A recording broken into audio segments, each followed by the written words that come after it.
Eh bien, bonjour à tous et bienvenue donc au webinaire des alvéoles. Ce soir, on a l'immense bonheur d'être avec Aline et Nils du compte Beignet de Consoude, donc le compte Instagram et la chaîne YouTube notamment. On va parler de sujets passionnants, de sujets de toilettes sèches. Voilà, donc comment on fait notamment quand on est à la campagne et en recherche d'autonomie. On va parler aussi d'outils low-tech. Donc voilà, on va voir les préférences et ce qu'ont essayé Aline et Niels, et puis on vous dira un peu aussi aux alvéoles ce qu'on aime.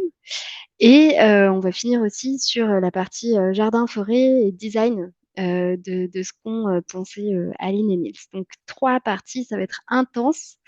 Comment ça va se passer? Ben, en fait, c'est toujours pareil. En fait, il y a 1 heure d'interview donc avec Aline et Niels où on discute, où on approfondit les différents sujets. Vous avez un chat, tout le monde là, vous avez un chat, donc vous n'hésitez pas à faire des commentaires, à poser des questions, à me témoigner de différentes. Enfin voilà, peut-être que vous aussi, vous avez des toilettes sèches ou vous utilisez des outils low-tech et que vous souhaitez nous en parler. Donc ça aussi, on est preneur. Par contre, vous coupez vos caméras et vos micros pour pas trop faire de confusion et que ce soit le brouhaha.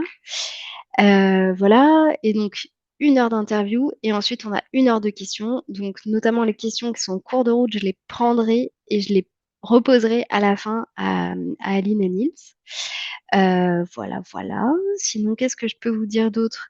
Eh ben, je peux me présenter aussi parce que souvent j'oublie. Mais voilà, moi je suis Ariane Barré, je suis aux alvéoles depuis 1 an et demi. Je travaille au partenariat et à la communication, notamment avec Kevin Simon, qui est aussi là ce soir, mais en back-office. Voilà, Kevin Simon qui se montre, qui est voilà, notre community manager et surtout notre super photographe. Voilà, donc je vous donne un peu du contexte. Ben voilà, je pense qu'on peut commencer comme ça. Est-ce que Aline et Nils, est-ce que ça vous dit donc de vous présenter un petit peu et puis après on partagera le PowerPoint ou peut-être vous voulez tout de suite partager le PowerPoint. Je vous laisse la main en tout cas. Bienvenue. Ouais, ben on va tout de suite le mettre comme ça, les gens C'est pourront se ça. faire une idée. Ouais, Ouais, c'est Super. bon. voilà. Alors, comme tu as dit, ouais, nous, c'est Aline et Nils de Béné de Consoude. On vit en tente sur notre magnifique tente cloche. Comme on peut voir, ça fait 6 mois qu'on est dessus. Et tout ça, c'est pour l'autoconstruction de notre future contemporaine. En ce moment, on est dans une grosse étape de notre chantier. On est dans les fondations et on en sort bientôt, donc on est content. Et tout ça, c'est pour tendre vers une vie plus résiliente, plus autonome. Et on partage tout ça sur les réseaux sociaux, donc en format court et en format long sur Instagram, TikTok et YouTube. Aline, elle a bossé en communication associative et moi, j'ai bossé en couverture et animation. Et en ce moment, on est à fond, on se dédie à fond sur le projet. Ouais. Et du coup, ben, pour parler un peu plus de comment cette idée est venue, parce que comme Nice l'a dit, avant on avait une autre vie. Comment l'idée est venue? En fait, tout simplement, nous on était ensemble depuis pas longtemps. Tu venais d'emménager dans mon Ouais. appart étudiant à Strasbourg. Et moi, je venais de finir mes études et ben 2020, confinement, comme beaucoup de monde.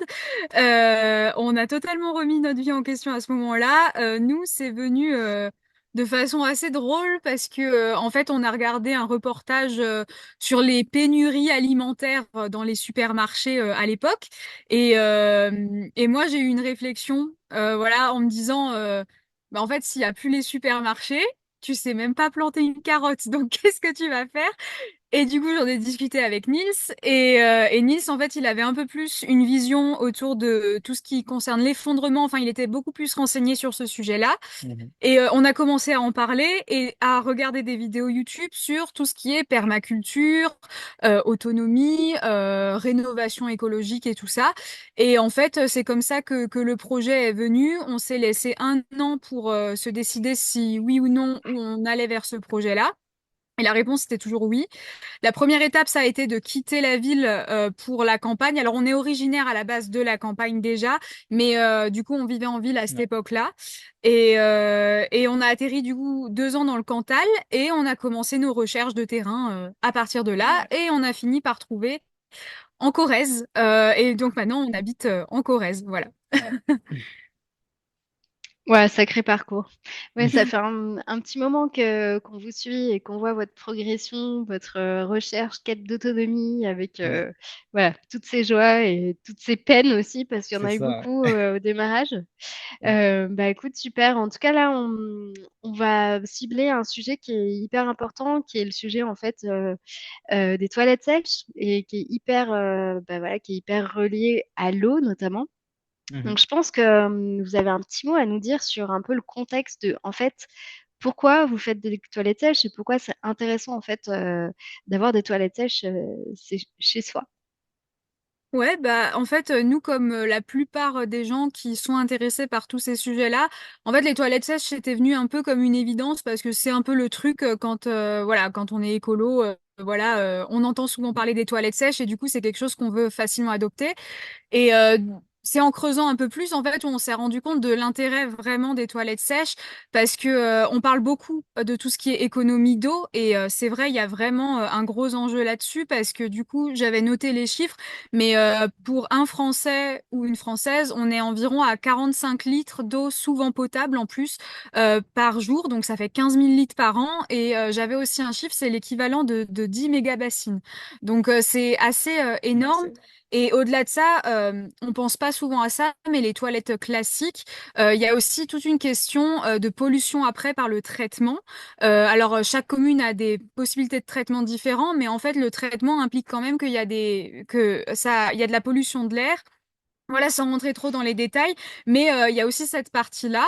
Et au-delà de ça, encore une fois, il y a un autre sujet qui, nous, au début, quand on s'intéressait aux toilettes sèches, nous, on pensait vraiment qu'aux économies d'eau.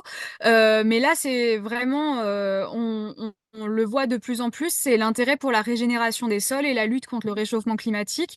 Et là, il y a un chiffre, moi, qui m'a marqué. C'est qu'en fait, si on utilisait nos déjections, donc compostées, si on les remettait à la terre, en fait, notre agriculture actuellement, on répondrait à un quart de ses besoins en azote et en phosphore. Parce qu'en fait, ce qui se passe, c'est que là, nous, on prend des nutriments à la terre, mais on ne lui les rend plus. Et ce pourquoi il y a les engrais et tout ça, avec les conséquences qu'il y a aujourd'hui. Et donc, c'est vraiment très intéressant et quand on creuse un peu le sujet, voilà, on se rend compte qu'il y a vraiment un double enjeu à la fois sur l'eau, qui est un sujet vraiment très important aujourd'hui, mais aussi sur la lutte, voilà, pour régénérer les sols et protéger les sols. Voilà, pour faire un petit peu une introduction C'est comme ça, ça. ouais. Ah, super. Eh bien, trop bien. Donc, du coup, aujourd'hui, on va s'intéresser à plus ou moins trois types de toilettes sèches, à savoir qu'il en existe plein. Mm. Mais voilà, on va voir donc des toilettes sèches que vous appelez vous de chantier avec voilà tout simplement un seau sous la cuvette. On va avoir des toilettes sèches à compartiment et on va avoir des toilettes sèches qui sont autocompostables. Et donc voilà, dans la théorie, en tout cas, on ne les change jamais. Voilà, et puis moi, je vous ferai un petit encart aussi sur mon expérience personnelle où voilà, où concrètement, j'ai enlevé mon toilette à eau et j'ai mis autre chose, quoi. Bon, voilà, on verra ça. Super. Je vous laisse la parole. Ouais. Alors là, celle qu'on voit, c'est dans notre cabine, notre salle de bain de chantier. Là, c'est juste comme tu as dit, une toilette sèche avec un simple seau et du coup des feuilles mortes juste à côté. Ça peut être de la sciure, on va en récupérer aussi bientôt. Mais là, ça marche très bien aussi parce que c'est aéré, donc il n'y a pas de souci de nuisance. Il n'y a pas de nuisance. Et ensuite, Ouais, on a pris ce qui était sur le terrain vraiment là pour le chantier. ouais. Voilà. Ensuite, ça, c'est les toilettes sèches d'intérieur qu'on aura dans notre maison. Donc là, il y aura de la sciure parce qu'avec les feuilles mortes, ça ne marchera pas sinon. Et on va mettre en place aussi la séparation d'urine parce qu'on a eu des retours comme quoi c'était beaucoup plus simple de séparer l'urine des fesses parce que ça se composte mieux et puis ça fait moins d'odeur également. Et c'est aussi pour aller vider le seau moins Ouais, souvent. C'est surtout aussi cet intérêt-là. Mais je pense que tu vas en parler, Ariane. Mais il y a aussi du coup la possibilité de mettre un tuyau de ventilation. Je vais tout de Ouais, suite passer aux photos. Voilà, c'est c'est chez toi. ça, ouais. Ouais, concrètement, ben là c'est rigolo parce que donc on voit, enfin en tout cas, l'idée c'est quoi? C'est d'avoir, ben nous on a un seau, donc un réceptacle qui récupère et l'urine et les fesses.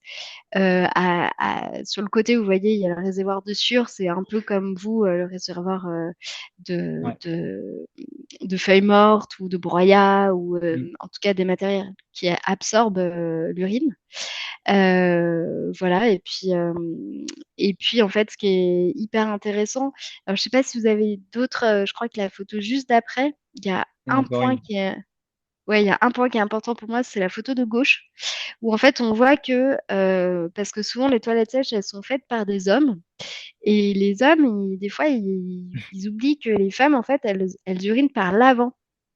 Et Hmm. donc, en fait, on a besoin, nous, d'avoir la cuvette très, très proche, en fait, voire qu'elle déborde de la toilette. Enfin, voilà. Et donc, il faut surtout pas mettre de l'écart entre voilà, le bois et la cuvette. Donc ça, c'est un point de confort, mais pas que de confort. C'est un point, en fait, juste de propreté et d'hygiène, parce que sinon, c'est pas évident pour nous. Ouais, c'est Donc, important.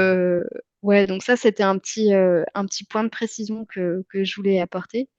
Et sinon, ben voilà, moi dans mon témoignage, ce que je voulais surtout dire, c'est qu'en fait là, on voit bien hein, qu'on est typiquement dans une toilette classique qui est carrelée de partout. Enfin, vraiment, c'était l'archétype du toilette normale. Et en fait, sous ce seau là, dessous, il y a vraiment le bloc d'eau enfin, l'arrivée d'eau et le départ en fait pour recevoir les toilettes.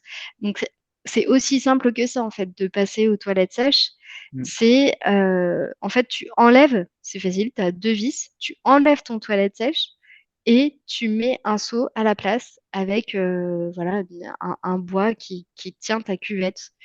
C'est aussi simple que ça. Et en fait, c'est marrant parce que moi, j'ai mis des années à procrastiner. En fait, j'ai commencé à y penser pendant le confinement aussi en me disant, OK, que faire pour la planète? C'est bon, je mange plus de viande, mais après, la suite logique, ce serait plutôt en fait tout ce qui a trait à l'eau. Et finalement, on l'a fait qu'il y a un an et demi. Et voilà. Je pense qu'après, on verra si on passe à des toilettes à séparation, parce que là, pour l'instant, on change tous les 4 jours, quoi, ou 5 jours Mm. en hiver et plutôt 3 jours en été. En fonction de la température, ça change beaucoup.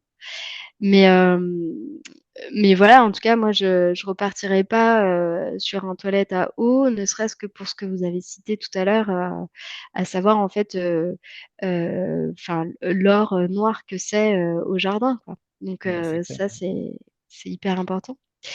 Et voilà, et dernier petit truc, mais qui a quand même révolutionné aussi chez nous la toilette sèche, c'est que donc là, vous voyez la photo du milieu qui est pas très glamour, mais au moins on voit, il y avait la bouche d'aération qui était tout en haut du plafond. En fait, on a tiré le grand tube jusqu'en bas. Et en fait, du coup, il n'y a plus aucune odeur. Là où il pouvait y en avoir au bout de 3 jours, 4 jours, il commençait à avoir des odeurs. Là, on n'a plus aucune, même quand c'est pourri, que les enfants n'ont pas oublié ont oublié de mettre la sciure, etc.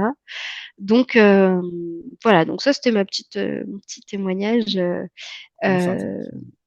voilà sur ça. Mais voilà, je vous laisse la main parce que vous avez aussi bien potassé les sujets et vécu ça aussi, ouais. Ouais, on a encore Clairement. une belle présentation de toilettes sèches. C'est un de nos gros chantiers à venir aussi. On en voit régulièrement sur les éco-villages ou quand on va dans des lieux où il y a beaucoup de monde et beaucoup de passages, parce que c'est vraiment intéressant aussi quand il y a beaucoup de monde. C'est des toilettes sèches du coup qui sont auto-compostables. Et du coup, nous, on va faire celle qu'on voit à l'écran, donc avec deux compartiments qu'on alterne tous les 6 à 8 mois. Et on n'a pas besoin de vider de seau dans un compost à part. En fait, on change de cuvette à chaque fois tous les 6 à 8 mois et ça se composte tout seul parce que c'est en contact avec le sol. Mais comme vous voyez, il faut que ça soit quand même Étanche. étanche. Voilà, donc là, on voit que ça a été fait avec du béton.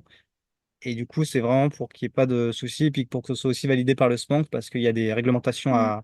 à respecter. Ouais, c'est ça après. Ouais. Et du coup, c'était au départ, en fait, on se posait la question parce que comme on est arrivé, enfin, le projet de construction à la base, on se posait vraiment la question de savoir si c'était vraiment utile d'avoir des toilettes sèches à l'intérieur. On se posait la question d'en avoir que à l'extérieur autocompostable pour vraiment ne pas avoir à vider de seau Mm. pour ce confort-là. Mais en fait, on s'est quand même dit que avoir des toilettes à l'intérieur, surtout maintenant qu'on a vécu en tente avec des toilettes à l'extérieur pendant 6 mois et pendant l'hiver, on s'est bien rendu compte que c'était un sacré Ouais. confort d'en avoir à l'intérieur et donc et même pour les gens qui viennent parce que c'est vrai que dans nos familles euh, on est les seuls à vouloir adopter des toilettes sèches là à l'heure actuelle et du coup on voulait vraiment que ça se fasse bien quand les gens viennent qu'ils soient pas gênés ou quoi que ce soit. Donc on a choisi quand même d'en mettre à l'intérieur et du coup c'est bien d'étudier différents systèmes, que ce soit un seau simple, que ce soit séparation d'urine. Voilà, faut s'adapter un petit peu avec à ses besoins. Et ce qui est bien en fait, c'est que c'est des toilettes qui s'adaptent vraiment dans le temps. On peut vraiment, voilà, si on part avec un seau simple, on peut très bien passer à un seau à séparateur d'urine ben, plus Mm. tard. Donc en fait, c'est vraiment sympa. Et ouais, là, les toilettes sèches autocompostables, on est vraiment content parce que on savait pas honnêtement si ça allait passer au niveau de notre spank, mais on va expliquer après ce que c'est parce que je sais pas si pour tout le monde c'est bon, mais c'est juste, on savait pas si ça allait être accepté pour notre permis de construire et tout ça, et ça l'a été. Donc ça peut être vraiment pratique, surtout dans des lieux où il y a beaucoup de monde qui passe ou quoi. Là, nous, c'était surtout de se dire d'avoir des toilettes à l'extérieur, c'était aussi parce que comme on passe beaucoup de temps dehors, bah, pour pas Mm. toujours à avoir retourner dans la maison, peut-être salir un peu la maison si on est pressé. Voilà, donc c'était aussi parce qu'on a 3 hectares de terrain Bah, c'est ça. Et et donc pour puis, pas courir partout, quoi, parce que où est-ce qu'on les a placés? C'est ouais. vraiment entre le jardin, le futur verger et l'habitation. Donc, ça sera vraiment un endroit qui regroupe plusieurs zones. Donc, on l'a Mm. pensé de cette manière. On le montrera aussi tout à l'heure sur les images de notre terrain. Mais du coup, c'est vraiment un endroit parfait. Et puis, au moins, ça nous facilitera la vie à l'avenir. Ouais. Ouais. J'espère que ce contenu vous a plu. Si vous voulez retrouver l'intégralité de cette conférence, rejoignez-nous sur notre site internet. Inscrivez-vous sur notre plateforme pédagogique pour rejoindre notre communauté apprenante. Vous y découvrirez bien plus de contenu et en nous soutenant, vous participez non seulement à la création de nouveaux contenus inspirants, mais aussi à l'investissement dans des projets régénératifs, l'accompagnement de nouveaux projets, peut-être le vôtre un jour. J'espère à tout bientôt.